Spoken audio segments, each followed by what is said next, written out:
खबर शामिल करते हैं बेला से। चीफ ऑफिसर म्यूनिसिपल कमेटी बेला सिकंदर अली तनियों का गुज़श्ता दिनों से मुसलसल जारी रहने वाली बारिशों के फौरी बाद शहर समेत दीगर इलाकों का दौरा। तफसीलात के मुताबिक चेयरमैन म्यूनिसिपल कमेटी बेला सैयद शाहजहां शाह की हिदायत पर चीफ ऑफिसर म्यूनिसिपल कमेटी बेला सिकंदर अली तनियों ने गुज़श्ता दिनों से मुसलसल जारी रहने वाली बारिशों के फौरी बाद मुख्तलिफ इलाकों का दौरा किया और नगासी आब समेत सफाई सुथराई का जायजा लिया। इस दौरान उन्होंने म्यूनिसिपल कमेटी बेला के अमले की जानिब से की गई सफाई सुथराई पर इत्मीनान का इजहार किया और उन्हें शाबाश दी।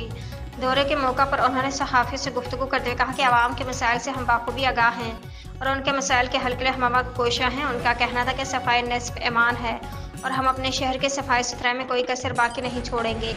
एक सवाल के जवाब में चीफ ऑफिसर म्यूनिसिपल कमेटी बेला सिकंदर अली तनियों का कहना था कि खिदमत करने का जज्बा हो तो महदूद वसाइल में भी बहुत कुछ हो सकता है और इंशाल्लाह हम आवाम की किसी हालत में तनहा नहीं छोड़ेंगे बल्कि उनके मसाइल को अपने मसाइल समझकर हल करेंगे।